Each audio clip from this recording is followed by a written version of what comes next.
This is Dr. David Chao again. Once again, I'm an orthopedic surgeon, sports medicine specialist in San Diego. And by way of background, I've had some familiarity with KAATSU for over a decade. And once it became these pressurized band models, which is what I've been lobbying for, I've been an enthusiastic user. In the other video, we talked about why I thought it was safe in general. But this is why I think the KAATSU bands and what's unique about it. It looks like a tourniquet, but it's much thinner than a tourniquet, and it is safer than a tourniquet. Because a tourniquet or a blood pressure cuff that's usually, this wide, actually will occlude arterial flow. This will not occlude arterial flow, no matter what pressure you have in it. First of all, the air bladder here is even thinner than the band.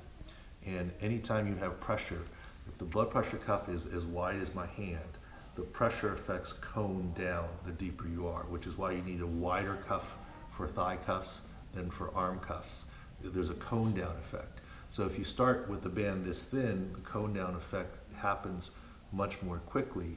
Therefore, it never gets down to the arterial level, and your arteries, whether you're in your thigh or your arm, are always next to the bone. So it has to be fairly deep. So with the surrounding musculature, you're never going to cut off arterial flow with this thinner band. We talked about how tourniquets can be safe, where you can put on the wider tourniquets and occlude the artery for up to 2 hours in surgery. This will never actually occlude the artery. We're not saying you should use this infinitely or greater than 2 hours. You're going to use these in short spurts anyways, 15 minutes at most. But this is why these thin bands, custom made for KAATSU, make sense. The thin bladder is purposeful.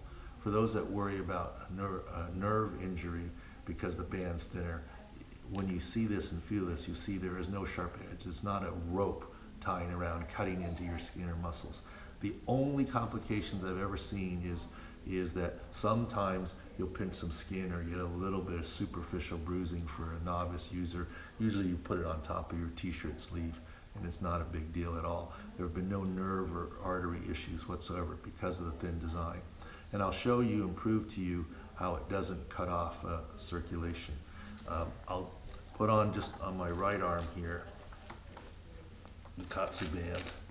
And also the thin band, as you can see, as you flex, if you have the thicker band, your muscles change the pressure and the contraction anyways. So I have this set up here, and we'll do a quick check. And a pressure of about 30 is about right, so 28, close enough for demonstration purposes. And I have set this at 300. I'm only doing the right side just for demonstration purposes. And 300 is not what you want to start with. I've built up to that over time. But with 300, if the lighting is good, you can see in the palm of my hand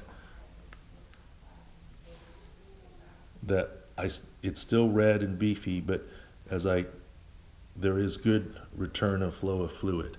But let's do this for a example. On my left hand,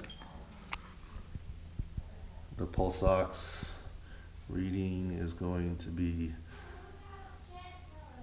95 and 96% oxygenation, pulse is 76. Obviously I need to work out more.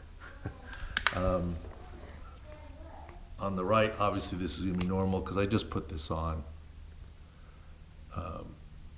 and it's not even inflated, so it's the same. So 96, 97, and 75. So if we start KAATSU training now, and you can hear the thing, and with this, just as a quick demonstration, this is at 25 pounds curling.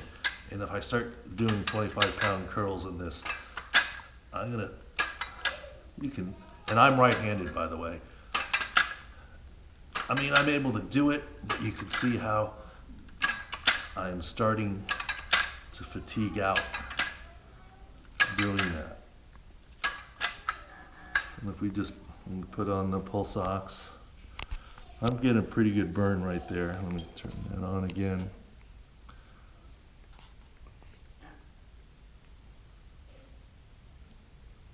And it's still going to be the same. Obviously my pulse is up a little bit. and we'll come back to that. I'll leave this on, and you can see, if you can see the venous engorgement in my arms as a result of it, the pump. And just for demonstration purposes, here's 25-pound curls on my left non-dominant arm. And I can just kind of keep going pretty easily with that. And this is my weaker arm anyways.